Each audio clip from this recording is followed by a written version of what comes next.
सबकी उत्सुकता बढ़ती जा रही है और हम सब आह्लादित हैं, गौरवान्वित हैं आज के इस क्षण के साक्षी बनते हुए, गवाह बनते हुए।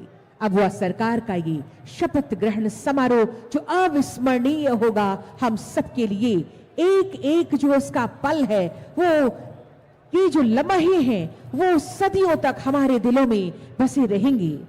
ये खुशियों का पल और बस कुछ पलों का इंतजार अब वह सरकार के शपथ ग्रहण का।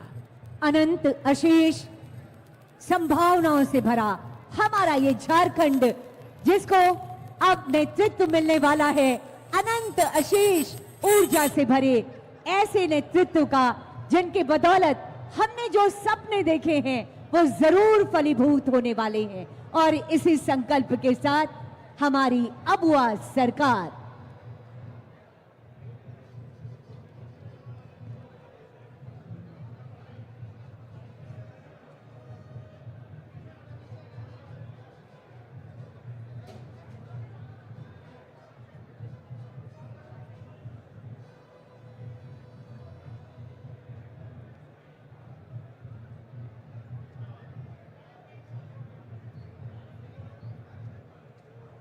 बस कुछ ही पलों में मंच पर हमारे बीच माननीय राज्यपाल महोदय का आगमन होने वाला है। ये खुशियां, ये उल्लास, ये अनुशासन और ये ऐतिहासिक पल सब कुछ मिला जुला कर एक यादगार सा अवसर प्रदान कर रहे हैं हमें। हमारे बीच मंच पर आगमन हुआ है माननीय राज्यपाल महोदय का। हम हार्दिक स्वागत करते हैं, अभिनंदन करते हैं।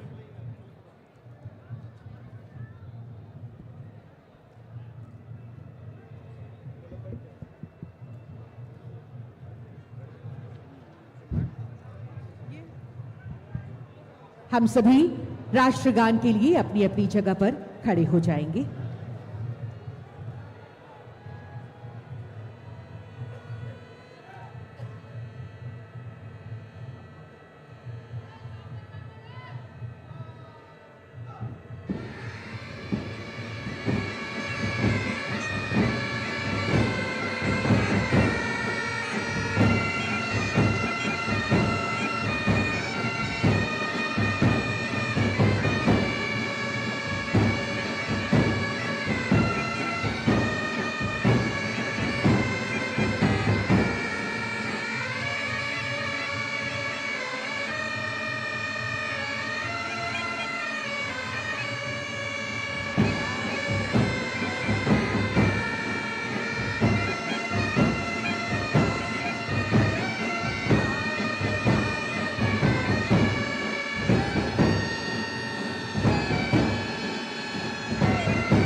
कृपया आसन ग्रहण करें।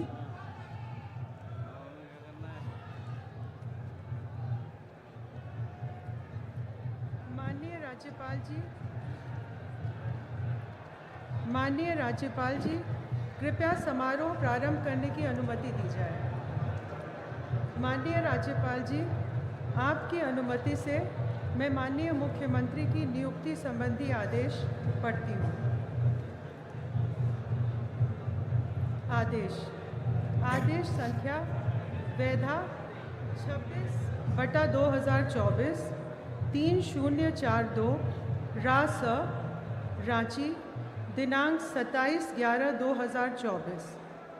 मैं संतोष कुमार गंगवार, झारखंड का राज्यपाल, संविधान के अनुच्छेद 164(1) द्वारा प्रदत्त शक्तियों का प्रयोग करते हुए श्री हेमंत सोरेन को झारखंड राज्य का मुख्यमंत्री नियुक्त करता हूँ।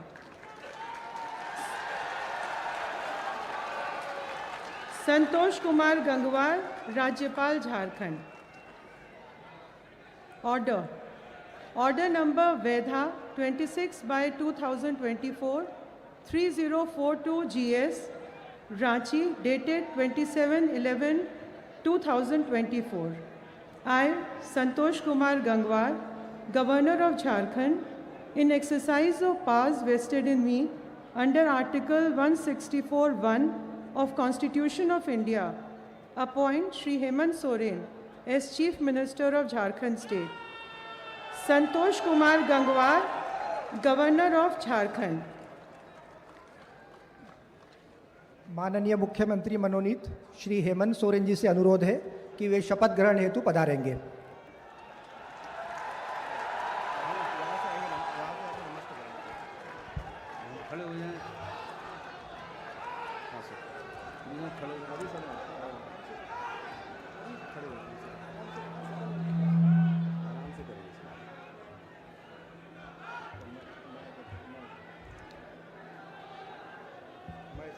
मैं अपना नाम हेमंत सोरेन सत्य निष्ठा से प्रतिज्ञान करता हूं कि सत्य निष्ठा से प्रतिज्ञान करता हूं कि विधि द्वारा स्थापित भारत के संविधान के प्रति मैं विधि द्वारा स्थापित भारत के संविधान के प्रति सच्ची श्रद्धा और निष्ठा रखूंगा। मैं भारत की प्रभुता एवं अखंडता अक्षुण्ण रखूंगा। मैं झारखंड राज्य के मुख्यमंत्री के रूप में अपने कर्तव्यों का श्रद्धापूर्वक और शुद्धि अंतःकरण से निर्वहन करूंगा तथा मैं भय या पक्षपात, अनुराग या द्वेष के बिना सभी प्रकार के लोगों के प्रति संविधान और विधि के अनुसार न्याय करूंगा।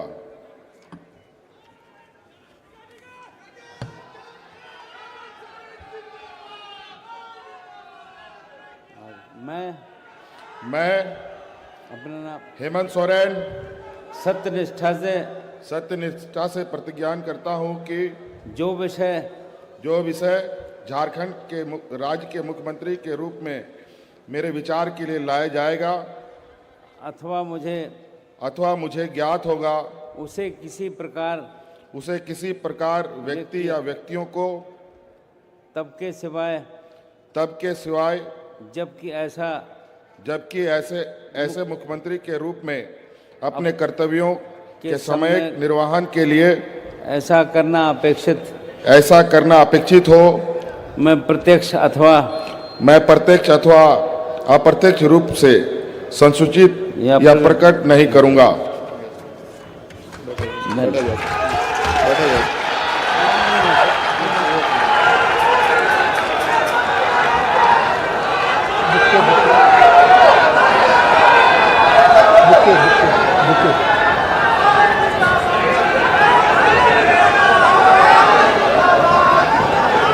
यहाँ पर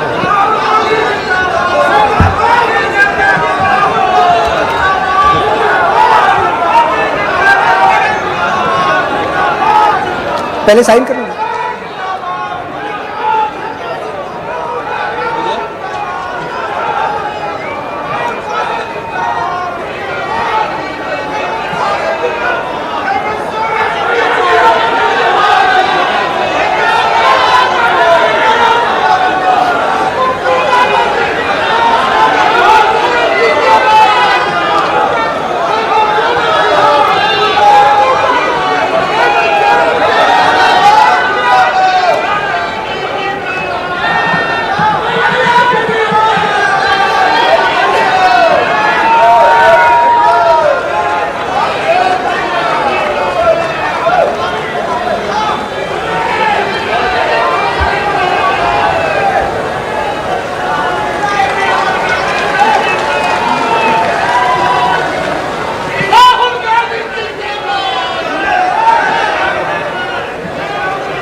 माननीय राज्यपाल जी, कृपया समारोह के समापन की अनुमति दी जाए।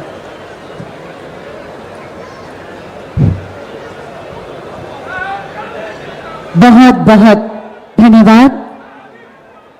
सभी महानुभावों से अनुरोध है कि वे राष्ट्रगान हेतु अपने स्थान पर खड़े रहेंगे।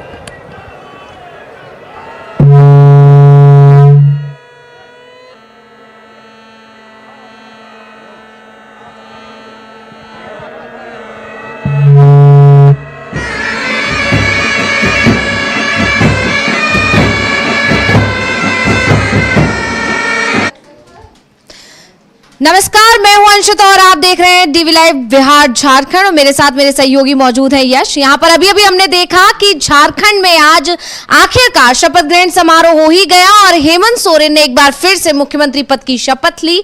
यहां पर खास बात यह है कि झारखंड मुक्ति मोर्चा ने लगातार दूसरी बार सरकार बनाई है और अगर हम हेमंत सोरेन की बात करें तो लगातार चौथी बार उन्होंने यहां पर शपथ ली। और इसके बाद खास बात जो देखने को मिली वो ये कि पूरा इंडिया गठबंधन एकजुट नजर आया। एक ही मंच पर ममता बनर्जी से लेकर और तेजस्वी यादव नजर आए, वहीं तमाम दूसरे जितने भी विपक्षी घटक दल हैं इंडिया गठबंधन में वो तमाम एक ही मंच पर नजर आए। और इसके साथ ही इंडिया गठबंधन एक बार फिर एकजुटता का संदेश दिया और हेमंत सोरेन ने शपथ ग्रहण ली। और इसके बाद अब वो आगे जो भी काम होंगे, जो भी उन्होंने जनता से वादे किए हैं, जिस तरह से जिन वादों के साथ वो सत्ता में आए हैं और जिन वादों पर जनता ने भरोसा जताया है, अब जनता की नजरें उन तमाम वादों पर हैं कि वो कैसे अपना काम पूरा करते हैं, जिस बारे में हेमंत सोरेन ने कहा जिन वादों के साथ वो चुनावी रण में उतरे थे उन वादों को पूरा करते हैं, नहीं करते हैं, कब करते हैं, अब उस पर काम में हेमंत सोरेन अब से लग जाएंगे। जबकि इसकी झलक 2 दिन पहले से ही दिख गई थी जब झारखंड मुक्ति मोर्चा की तरफ से एक प्रेस कॉन्फ्रेंस की गई थी और उसमें कई मुद्दों पर केंद्र सरकार को घेरा गया था। साथ ही उन मुद्दों का भी जिक्र किया गया था जिन पर अभी केंद्र सरकार की तरफ से अड़बंगा लगाया जा रहा है या कहें कि उसमें पेच फंसाया जा रहा है। तो इससे ही पता चल गया था कि हेमंत सोरेन सरकार अपने वादों को लेकर कितनी ज्यादा अच्छे से तैयारी के साथ चुनावी मैदान के बाद जब अब सत्ता में भी आ गई है तो अपने वादों को लेकर कितना स्थिर है, किस तरह से वो अपने वादों पर टिकी हुई है, ये बात झलकती हुई दिखाई दी थी। और अब जहां पर एक तरफ की बात करें, अगर महाराष्ट्र में जिस तरह से चुनाव हुए वहीं झारखंड में भी उसी दौरान चुनाव हुए, 2 चरणों में चुनाव हुए झारखंड में, दोनों ही राज्यों में चुनाव होने के बाद नतीजे भी एक साथ आए और नतीजे आने के बाद यहां पर एक बात जो बड़ी देखने को मिली वो ये कि झारखंड में कोई भी दिक्कत नहीं पैदा हुई, किसी तरह की कोई अड़चन नहीं आई, जबकि इतने सारे विपक्षी गठबंधन एक साथ मिलकर चुनावी मैदान में थे, किसी तरह का कोई अड़चन यहां नहीं दिखी। जबकि महाराष्ट्र की अगर बात करें तो वहां पर अभी तक यह भी फाइनल नहीं है कि सीएम कौन होगा, जबकि शिंदे की तरफ से पैर पीछे खींच लिए गए हैं। शिंदे ने यह साफ कर दिया है कि हम किसी तरह का कोई अड़ंगा नहीं लगाएंगे। इसके बाद भी बीजेपी अभी तक ये तय नहीं कर पा रही है कि उसे सीएम किसे बनाना है, यानी बीजेपी के अंदर भी यहाँ ठीक नहीं है सब कुछ। इसके उलट अगर झारखंड की बात करें तो जेएमएम में तो सब कुछ ठीक था ही, और वहीं दूसरी तरफ जो इंडिया के घटक दल थे उनके बीच भी सामंजस्य था। और यही नतीजा रहा कि आज आप देख सकते हैं हमारी स्क्रीन पर भी लगातार शपथ ग्रहण कार्यक्रम जो था उसके विजुअल्स आप देख सकते हैं कि कैसे तमाम विपक्षी घटक दल जो हैं वो सारे एक ही मंच पर एक साथ दिखाई दे रहे हैं और इस तरह से एक साथ मिलकर सभी हेमंत सोरेन को बधाइयां देने पहुंचे हैं, उनके कार्यक्रम में शिरकत करने पहुंचे हैं, उनकी खुशियों में अपना समर्थन देने पहुंचे हैं, अपना शिरकत करने पहुंचे हैं। और क्या कुछ जानकारी है यश आपके? जी धन्यवाद अंशिता जी। अंशिता जी, आज जैसा कि आपने बताया चौथी बार हेमंत सोरेन ने झारखंड के मुख्यमंत्री के तौर पर शपथ ले ली है और ये एक तरह से सिर्फ शपथ ग्रहण समारोह ही नहीं रहा, ये झारखंड के लोगों ने जो जनादेश दिया उस पर जो है शपथ ग्रहण समारोह तो था ही, लेकिन इसके साथ ही साथ आप देखिए मंच पर जो दिग्गज मौजूद थे, इंडिया गठबंधन के जो विपक्षी दलों के तमाम दिग्गज एकजुट हुए, आमंत्रित थे, उन्होंने एक तरह से इंडिया गठबंधन की एकजुटता का परिचय दिया इस मंच से। क्योंकि जो बीजेपी है वो लगातार इस प्रयास में थी कि कहीं ना कहीं वो जो विपक्षी दल हैं, जो इंडिया गठबंधन के तमाम सहयोगी दल हैं, उनको कहीं ना कहीं तोड़ने की कोशिश करे, चाहे हम केजरीवाल की बात कर लें या झारखंड मुक्ति मोर्चा की बात कर लें या अन्य दलों की बात कर लें। तो बीजेपी की कोशिश यही थी कि अपने विपक्षी दलों के जो उसके शीर्ष नेता हैं उनको तोड़कर उस पार्टी को खोखला कर दे, पार्टी को खत्म कर दे, जैसा कि बीजू जनता दल के साथ उन्होंने किया या शिरोमणि अकाली दल के साथ उन्होंने किया, यही काम वो इनके साथ भी करना चाहती थी। लेकिन आज एक तीर से दो निशाने वाला काम किया है। तीर धनुष इनका जेएमएम का जो है चुनाव चिन्ह है, तो एक तीर से दो निशाने लगाते हुए दिखे हैं झारखंड के सीएम हेमंत सोरेन। चौथी बार सीएम पद की शपथ लेते हुए, साथ ही साथ मंच से विपक्षी एकजुटता का परिचय भी देते हुए नजर आए हैं। और इसको लेकर अंशिता जी जानकारियां ये भी हैं कि इसकी तैयारी का मुआयना करने के लिए कि शपथ ग्रहण की तैयारियों का क्या हाल है, इसके लिए सुबह 9 बजे खुद हेमंत सोरेन मौके पर पहुंचकर उन्होंने अधिकारियों को दिशा निर्देश दिए थे, मौके का मुआयना किया था कि किस तरह से तैयारियां चल रही हैं और जो अंतिम चरण की तैयारियां हैं वो चाक चौबंद हो जाएं। इसको सुनिश्चित करने के लिए हेमंत सोरेन खुद मोरहाबादी मंच, जहां पे ये शपथ ग्रहण समारोह अभी कुछ देर पहले हुआ है, वहां ये पहुंचे थे। और इसके साथ ही साथ अंशिता जी एक दिलचस्प नज़ारा देखने को मिला। एक विजुअल है 2019 का, उसमें देखा जा रहा है कि 2019 में जब हेमंत सोरेन सीएम पद की शपथ ले रहे थे तीसरी बार, तो उस समय कल्पना सोरेन दर्शक दीर्घा से अपने फोन से उनका वीडियो बनाती हुई दिख रही थी। बड़ा ही प्यारा विजुअल था वो। लेकिन आज देखिए तस्वीर ऐसे बदल गई, राजनीति ने किस तरीके से करवट ली कि अब हेमंत सोरेन के साथ मंच साझा करते हुए कल्पना सोरेन दिखी हैं। और बुरे वक्त में जब हेमंत सोरेन जेल गए थे तो वहां पार्टी को बखूबी संभाले रखने का काम भी कल्पना सोरेन ने किया था। तो ये एक तरह से आप देखेंगे राजनीति में जो दर्शक दीर्घा से उठकर मंच तक आने का जो ये 5 साल के भीतर का जो सफर था वो कल्पना सोरेन ने कैसे तय किया है। इसके साथ ही साथ ये बताना चाहूंगा अंशिता जी कि कार्यक्रम की जो तैयारियां थी वो इतनी पुख्ता थी कि पूरा एक तरह से आप कह सकती हैं आधे से ज्यादा जो शहर है वो छावनी में तब्दील कर दिया गया था। और 500 से अधिक जो वाहन है वो वीआईपी गेस्ट्स की आवाजाही के लिए उनको एयरपोर्ट से उनके स्थान से मंच तक लाने के लिए, शपथ ग्रहण के स्थल तक लाने के लिए वो गाड़ियां अलॉट की गई थी। और वहां से उन्हें वापस ले जाने के लिए भी 500 से अधिक गाड़ियां तैयार की गई हैं। इसके साथ ही साथ अंशिता जी जो विदेशी मेहमान कुछ शामिल हुए हैं, इसके साथ ही साथ कुछ दक्षिण भारतीय मेहमान भी शामिल हुए हैं, जैसे एम.के. स्टैलिन आए हैं और भी इनके साथ दक्षिण भारतीय राज्यों से मेहमान सम्मिलित हुए हैं। तो उन्हें भाषाई दिक्कत का सामना ना करना पड़े, इसके लिए ट्रांसलेटर्स भी लगाए गए हैं जो हिंदी, अंग्रेजी और दक्षिण भारतीय भाषाओं में पारंगत हैं, ताकि जो कम्युनिकेशन है उसमें कोई दिक्कत ना हो और सब कुछ सुचारू रूप से संचालित हो। तो ये घटनाक्रम रहा शपथ ग्रहण समारोह का। और इससे पहले कांग्रेस जो कि सहयोगी है इस इंडिया गठबंधन में, जो जिसने जेएमएम में जीत दर्ज की है, उसका ये बयान सामने आया है कि नई सरकार गठित होने के बाद सबसे पहला काम जो है वो हम यही करेंगे कि मैया सम्मान योजना की जो 2500 की सम्मान राशि है जो अब बढ़ गई है, पहली बार 2500 की राशि जाएगी, उसको सबसे पहले हम महिलाओं के खाते में डालने का काम करेंगे। यानी यहाँ अभी नई सरकार का गठन बस अभी कुछ सेकंड्स पहले हुआ है और जेएमएम जो है बिल्कुल अपने एक्शन मोड में नजर आ रही है कि हम पहला काम क्या करने वाले हैं, इसका भी जिक्र उन्होंने कर दिया है। और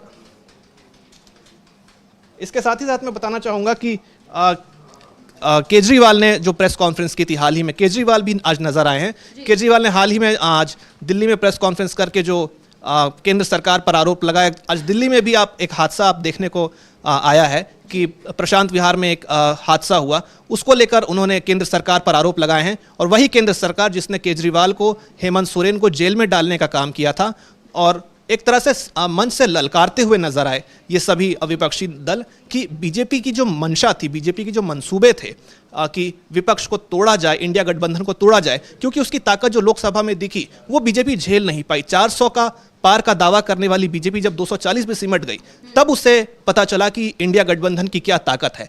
और उसी को तोड़ने के लिए उसने हरियाणा और जम्मू कश्मीर के समय भी काम किया और लोकसभा चुनाव के दौरान जो हेमंत सोरेन को जेल भेजा और केजरीवाल को जेल भेजा, इस बार के चुनाव में भी इसी कोशिश में थी। लेकिन कहीं से भी इंडिया गठबंधन कमजोर होता हुआ नहीं दिख रहा है और ये एक तरह से झारखंड में जेएमएम की सरकार अगले 5 साल के लिए तो बनी गई है, लेकिन कहीं ना कहीं ये बीजेपी के लिए भी माथे पर उन चिंता की लकीरें खींचने का काम कर रही है। जी बिल्कुल, जैसे कि अभी बताया आपने यश कि तमाम विपक्षी दल एक साथ नजर आए, सुनीता केजरीवाल भी इस कार्यक्रम में शिरकत करने पहुंची थी, ये भी बड़ी बात है। यानी इधर से एक तरह से ये तस्वीर साफ है कि विपक्ष एकजुट है और एकजुट होकर तमाम मुद्दों को उठाता रहेगा। खासकर इस समय सबसे बड़ा मुद्दा ईवीएम का बना हुआ है। इसके अलावा अगर हम जो संसद सत्र चल रहा है दिल्ली में, लोकसभा का सत्र जो चल रहा है उसमें वक्फ बिल को लेकर इतना हंगामा हुआ कि जेपीसी को जो समय था वो आगे बढ़ाना पड़ गया, या ये सब एक तरफ इशारा कर रहे हैं कि विपक्ष एकजुट है और विपक्ष एकजुट होने के चलते अब जो बीजेपी सरकार है या जो मोदी सरकार है, जो एनडीए की सरकार है, उसे अपने घुटने टेकने पड़ रहे हैं और अपने कदम बैकफुट पर आ गई है। यहाँ सही शब्द का इस्तेमाल जो होगा बैकफुट पर है एनडीए सरकार, और उसी का नतीजा ये देखने को मिल रहा है। और वो तस्वीर साफ साफ दिखाई दी जब जेएमएम के तरफ से, जब हेमंत सोरेन का शपथ ग्रहण समारोह जब चल रहा था, उस दौरान सभी विपक्षी दल एक साथ एक मंच पर साझा करते हुए नजर यहां पर आए, और ये तस्वीर कहीं ना कहीं दिल्ली तक हलचल मचा रही है। ये बता रही है कि विपक्ष को कितना भी तोड़ने की कोशिश की गई बीजेपी की तरफ से, लेकिन विपक्ष डगमगाया नहीं, हौसले बुलंद हैं विपक्ष के। और वही तस्वीर यहां दिखाई दे रही है कि हेमंत सोरेन के साथ सभी मिलकर खड़े रहे, और नतीजा यह हुआ कि हेमंत सोरेन एक बार फिर से सत्ता में आए हैं। हेमंत सोरेन के साथ जनता भी जुड़ी रही, और उसी का नतीजा है कि एक बार फिर झारखंड मुक्ति मोर्चा ने सरकार बनाई है। जबकि जब हेमंत सोरेन को जेल में भेजा गया था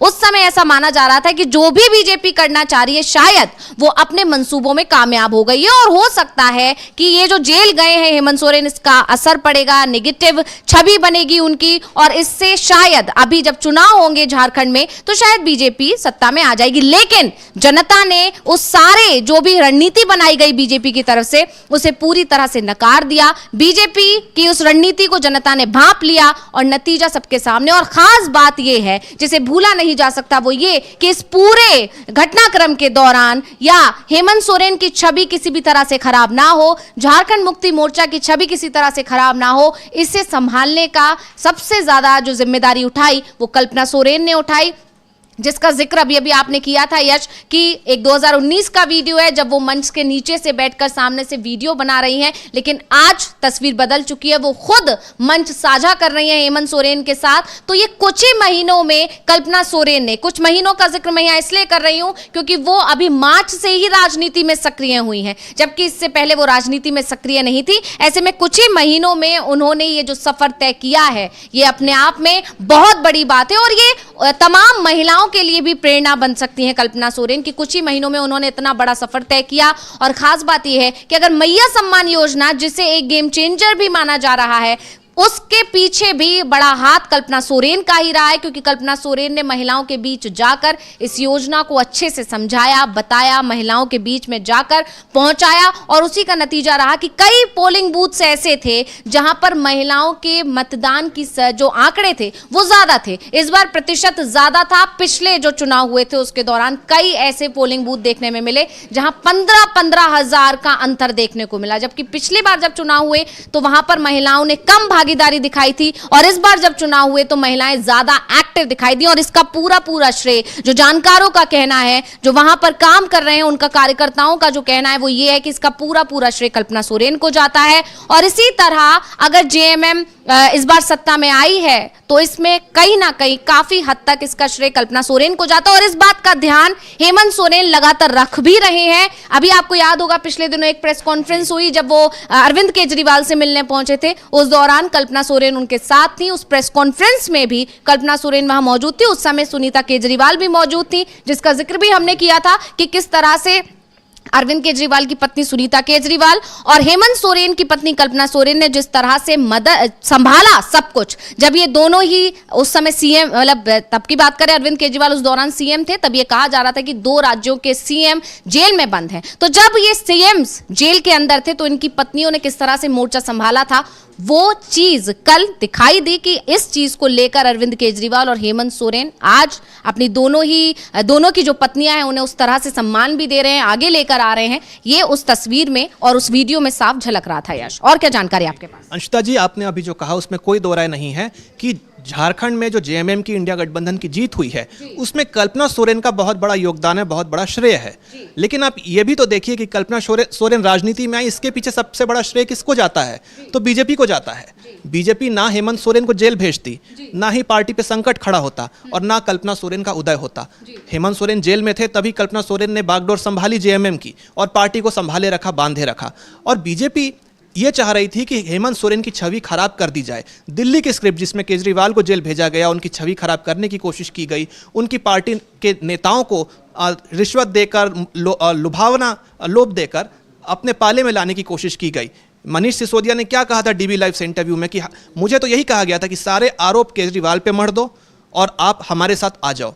तो ये बीजेपी जो है ये पर्दे के पीछे ये खेल करती है और यही स्क्रिप्ट उन्होंने झारखंड में चलना चाहा। लेकिन आप देखेंगे कि हेमंत सोरेन जो है वो नहीं टूटे, उन्होंने नैतिक रूप से इस्तीफा दे दिया और उसके बाद बाइज्जत बरी होकर भी आए और दोबारा सीएम पद की शपथ ली। तो बीजेपी जो है अपनी मंशा में, अपने मंसूबों में सफल होती हुई नहीं दिखी। और जो आप महिला के वोटिंग प्रतिशत की बात कर रही थी अंशिता जी, ये मैं बताना चाहूँगा, पहले फेज का जो चुनाव हुआ था उसमें ये ज़बरदस्त आंकड़े देखने को मिले थे, ज़बरदस्त उछाल देखने को मिला था कि 43 सीटों में से 37 सीटों में महिलाओं का जो वोट प्रतिशत है उसमें इजाफा देखने को मिला है। और ख़ासतौर से जो फर्स्ट टाइम वोटर्स हैं, यानी जो लड़कियां हैं, यानी जो फर्स्ट टाइम वोटर्स है पहली बार, आप देखिए कि वो कितनी जागरूक हैं अपने हकों को लेकर, अपने अधिकारों को लेकर, मताधिकार को लेकर। और इसके साथ ही साथ दूसरे चरण का जो चुनाव हुआ अंशिता जी, उसमें महिलाओं के वोट प्रतिशत में कुल 6% का इजाफा देखने को मिला है। यानी कहीं ना कहीं एक तरह से कह सकते हैं वुमेन ऑफ द मैच जो है वो कल्पना सोरेन साबित हुई हैं। और जो कहते हैं कि किसी भी सफल पुरुष के पीछे एक महिला का हाथ होता है, तो उसमें नो डाउट कल्पना सोरेन जो है गेम चेंजर बन के निकली और उनकी वजह से ही आज हेमंत सोरेन चौथी बार सीएम पद की शपथ ले रहे हैं। जी तो बिल्कुल यहाँ पर जैसे कि यश आप कह रहे हैं, उससे एक बात तो साफ है कि बीजेपी ने अपने पैरों पर खुद कुल्हाड़ी मार ली। बीजेपी को लग रहा था कि उसने हेमंत सोरेन को लेकर सब कुछ मामला सेट कर दिया है। हेमंत सोरेन जेल चले गए, अब पार्टी की छवि को बचाने के लिए कोई नहीं है। लेकिन हेमंत सोरेन अकेले नहीं थे, कल्पना सोरेन उनके साथ थी और कल्पना सोरेन ने सब कुछ संभाल लिया। और उसी का नतीजा है कि आज झारखंड में शपथ ग्रहण समारोह हो रहा है और ये शपथ ग्रहण समारोह इंडिया गठबंधन की एक और जीत का जीता जागता सबूत है। और जो ये दिख रहा है कि मंच पर जिस तरह से सभी विपक्षी दल एकजुट होकर बैठे हैं और ये तस्वीर बीजेपी को परेशान कर रही है, क्योंकि इसी तरह से इंडिया गठबंधन एकजुट हुआ और उसका नतीजा ये रहा था कि बीजेपी आज बैसाखियों वाली सरकार बने बैठी है। एनडीए सरकार अगर देश में है तो वो बैसाखियों वाली सरकार है और केंद्र सरकार में बैठी बीजेपी हमेशा इस खौफ में रहती है कि कब उसकी बैसाखियां उससे दूर हो जाएं और कब पता चला कि सरकार ही गिर जाए। तो ये डर अब इस तस्वीर को देख के और ज्यादा बढ़ गया है और इसी का नतीजा देखने को मिला। यानी आप देखिए, इसे इत्तेफाक कहिए या कुछ भी कह सकते हैं कि इधर आज शपथ ग्रहण समारोह होने वाला था, यहाँ पर आज तैयारियां चल रही थी, पता था कि सभी विपक्षी दल एकजुट होकर यहाँ आएंगे। और उसके उलट वहां दूसरी तरफ जब लोकसभा में, राज्यसभा में संसद सत्र चल रहा था तो जेपीसी के जो समय सीमा दी गई थी, ये माना जा रहा था कि अभी उन्हें रिपोर्ट पेश करनी थी, उसके बाद इस पर चर्चा होती वक्फ संशोधन बिल को लेकर। लेकिन अब उस समय सीमा को और बढ़ा दिया गया। तो ये कहीं ना कहीं विपक्षी एकजुटता को लेकर बीजेपी सरकार, एनडीए सरकार बैकफुट पर आती हुई नजर आ रही है। क्या कहना चाहेंगे यश? देखिए अंशिता जी, एक फ्रेज है ना कि झुकती है दुनिया, झुकाने वाला चाहिए। तो मोदी जी और केंद्र सरकार जो है वो झुकती है, झुकाने वाला चाहिए। उसके लिए विपक्षी एकजुटता चाहिए और ये विपक्षी एकजुटता का ही उदाहरण है अंशिता जी कि वक्फ बिल को लेकर लगातार राहुल गांधी की अगुवाई में इंडिया गठबंधन जो लगातार मांग कर रहा है कि वक्फ संशोधन बिल जो है वो पिछले सत्र में पेश किया जाना था, लेकिन उसमें कुछ कमियां थी, उसमें संशोधन चाहिए थे। उसको लेकर जेपीसी की मांग की थी विपक्ष ने और विपक्ष के दबाव के ही चलते वो पास नहीं हो पाया था, पटल पर पेश नहीं किया जा सका था। संसदीय कार्य मंत्री किरण रिजिजू ने उसे जेपीसी को भेजा था। जेपीसी की लगातार तकरीबन 18 से ज्यादा बैठकें अब तक हो चुकी हैं, लेकिन अभी तक जो विपक्ष है वो इसको लेकर संतुष्ट नहीं नजर आ रहा था। उनका कहना था कि ये जो बैठकें हैं इनकी संख्या एक्सटेंड की जानी चाहिए, इसमें कुछ और ऐसे संशोधन है जो किए जाने चाहिए। और जब तक सत्ता पक्ष के जो सांसद हैं और जो विपक्षी सांसद हैं इन सब की बराबर की सहमति ना हो तब तक इसका जो मसौदा है उसे फाइनल ना माना जाए। और जब तक मसौदा फाइनल नहीं है तो फिर आप इसे संसद में कैसे पेश कर सकते हैं, ये विपक्ष का कहना था। और इसी के लिए कल भी आपको हमने इस कार्यक्रम में चर्चा की कि बिहार विधानसभा के बाहर भी जो विपक्षी सांसद हैं तेजस्वी यादव की अगुवाई में, वो वक्फ बिल को लेकर ही विरोध कर रहे थे। जब मुंह बचाकर पिछले दरवाजे से नीतीश कुमार कल सदन में एंट्री लिए, तो वक्फ बिल को लेकर चाहे आप बिहार की बात कर लें या लोकसभा, राज्यसभा की बात कर लें, हर जगह सड़क से लेकर संसद तक ये लड़ाई चल रही थी। और आज विपक्ष की एक और बड़ी जीत हुई है, जहां एक विपक्षी एकजुटता झारखंड के आज शपथ ग्रहण के मंच पर देखने को मिली। वहीं अब खबर आती है कुछ देर पहले ही कि जो वक्फ बिल की जो मीटिंग जेपीसी की जो सीमा थी उसे एक्सटेंड कर दिया गया है। तो ये विपक्ष के लिए एक बहुत बड़ी जीत मानी जा रही है और कहीं ना कहीं इसको यही कहा जा सकता है कि जो मोदी सरकार है वो अब विपक्ष के दबाव के चलते घुटनों पर आती हुई दिख गई। बिल्कुल, क्योंकि जैसे कि अभी हम बात कर रहे थे कि बैसाखियों पर टिकी हुई सरकार है अब, क्योंकि नायडू और नीतीश दोनों ही कहीं ना कहीं पर्दे के पीछे से वक्फ संशोधन बिल के खिलाफ हैं। मतलब ये कहा जा रहा है कि जब पहले इसे संसद में पेश किया गया तो भले ही पर्दे के आगे से वो इसका समर्थन करते दिखाई दे रहे थे, लेकिन कहीं ना कहीं पीछे से वो इसका विरोध कर रहे थे, और नतीजा ये हुआ था कि जेपीसी के पास इस बिल को भेज दिया गया था। और अब जब संसद में एक बार फिर पेश होने की तैयारी थी, ये माना जा रहा था कि रिपोर्ट को वहां पर भेजा जाएगा, वहां दिखाया जाएगा, उस पर चर्चा होगी, उससे पहले ही खबर आ गई कि जेपीसी का जो समय सीमा है, जो ये बैठक है, जो ये कमेटी बनाई गई है, उसकी समय सीमा को और बढ़ा दिया गया है। तो इससे कहीं ना कहीं ये बात साफ है कि सहयोगियों के दबाव में है, क्योंकि बीजेपी जानती है कि अगर ये सहयोगी नाराज हो गए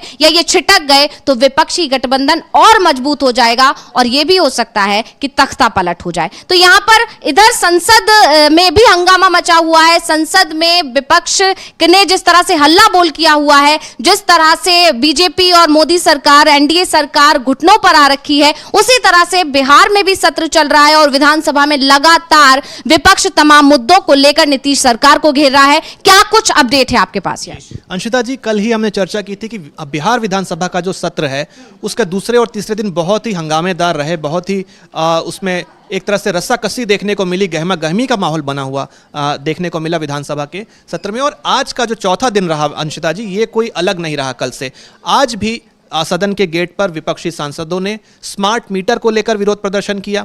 इसके साथ ही साथ आप स्मार्ट मीटर को लेकर मैं आपको बता दूं विपक्षी सांसदों का क्या कहना है। इसके साथ ही साथ माले सांसद भी, माले विधायक जो हैं, उन्होंने भी विरोध प्रदर्शन किया, और उनका ये कहना था कि जो सरकार है वो जबरदस्ती लोगों के घरों में, हाउस होल्ड्स में स्मार्ट मीटर लगा रही है, और उससे जो बिल है, जिसका कभी 2000 बिल आया करता था, वो सब पहले पोस्ट पेड होता था कि पहले आप यूज़ कर लीजिए, उसके बाद आपके पास महीने भर का बिल आएगा। लेकिन अब इसमें रिचार्ज वाली सुविधा आ गई है, और ये कहीं ना कहीं लोगों के लिए जेब पर भारी पड़ती हुई दिख रही है। कहना यह है विपक्षी विधायकों का कि पहले 2000 का बिल जिनका आता था, अब उनका बिल 20,000 के आसपास आ रहा है। तो जनता की जेब पर जो है बहुत ही बोझ पड़ रहा है, और ये जो अमाउंट आ रहा है, ये जो राज्य की सरकार है और केंद्र की सरकार है, इनके बीच में इन पैसों को लेकर बंदरबाट चल रही है। ये कहना है विपक्षी विधायकों का। इसके साथ ही साथ अंशिता जी, विधानसभा के अंदर बहुत ही बड़ा ड्रामा आज देखने को मिला। भाई वीरेन आरजेडी के विधायक हैं, आज उन्होंने एक सांकेतिक विरोध किया। उन्होंने जो सीएम की कुर्सी है वहां जाकर बैठने की कोशिश की, जिसको लेकर स्पीकर ने उन्हें बाहर का रास्ता दिखा दिया और कहा कि आप ये जो कर रहे हैं ये बहुत ही इसके गलत परिणाम होंगे, इनको बाहर किया जाए, और मार्शल से उन्हें बाहर करवा दिया, और साथ ही साथ सदन को 2 बजे तक के लिए स्थगित कर दिया। अब इसको लेकर आरजेडी पे आरोप लगने लगे कि आपके जो विधायक हैं वो बेअदबी कर रहे हैं, वो सदन के नियमों को तोड़ रहे हैं और जाकर सीएम की कुर्सी पर बैठने का काम कर रहे हैं। इसको लेकर तेजस्वी यादव का स्पष्टीकरण सामने आया अंशिता जी। उनका कहना यह है कि हम लगातार 10 महीनों से मांग कर रहे हैं। जब आरजेडी और जेडीयू की सरकार थी और इनमें ये दोनों अलग हुए, तो 3 विधायक ऐसे थे आरजेडी के जो जेडीयू के पक्ष में वोटिंग की थी, उन्होंने जब विश्वास प्रस्ताव लाया था नीतीश कुमार ने। अब उसको लेकर इन्होंने स्पीकर से शिकायत की थी कि आप इनके खिलाफ कार्रवाई करके इनकी जो सदस्यता है उससे रद्द करें, लेकिन अभी तक स्पीकर ने इस पर कोई कार्रवाई नहीं की है। अब इसको लेकर ये लगातार 10 महीने से कह रहे हैं कि इनकी सदस्यता रद्द की जाए। तो टेक्निकली इनका ये कहना है कि जब ये हमारे विधायक हैं, अभी भी आरजेडी की विधायक है, भले ही ये उनके पक्ष में चले गए थे, तो इन्हें विपक्षी सांसदों की जो सीटिंग अरेंजमेंट है वहां आकर बैठना चाहिए। लेकिन ये अभी भी जाके सत्ता पक्ष के लिए जो सीट्स होती हैं वहां जाकर बैठ रहे हैं, तो इनका अधिकार नहीं बनता। नियमों का उल्लंघन को तो ये लोग कर रहे हैं, और इनके ऊपर नीतीश कुमार का हाथ है, तो इसलिए जो स्पीकर है वो कुछ नहीं कर रहे हैं। लेकिन हमारा ये कहना है, हमारी ये मांग है कि इनको यहाँ हमारे पास आकर बैठना चाहिए, क्योंकि अभी भी टेक्निकली ये आरजेडी के ही विधायक हैं, और अगर ऐसा नहीं है तो फिर इन्हें तत्काल प्रभाव से सदन से निलंबित किया जाना चाहिए। ये मांग की है तेजस्वी यादव ने। बहुत बहुत धन्यवाद यश आपका हमें तमाम जानकारी देने के लिए, और बहुत बहुत शुक्रिया मेरे दर्शकों का। और ये जो कार्यक्रम अभी जो चल रहा है शपथ ग्रहण, इसको लेकर तमाम अपडेट्स और आते रहेंगे, और शपथ ग्रहण कार्यक्रम खत्म हो चुका है। और इसी के साथ अब जेएमएम की जो झारखंड मुक्ति मोर्चा जो नई सरकार अभी बनी है, इंडिया गठबंधन की जो नई सरकार अभी बनी है, अब वो क्या जो वादे हैं, जनता ने जो वादों पर जिन पर भरोसा जताकर उन्हें एक बार फिर सत्ता में बिठाया है, अब इन वादों को लेकर वो कब से सक्रिय होती है, क्या वादे कब कंप्लीट हो पाएंगे, ये सारी चीजें अब सवाल लगातार अब जनता की निगाहें इन पर टिकी हुई हैं। और इसी के साथ तमाम अपडेट्स हम आप तक पहुंचाते रहेंगे। इसी के साथ मुझे दीजिए इजाजत, देखते रहिए झारखंड बिहार डीवी लाइव। नमस्कार।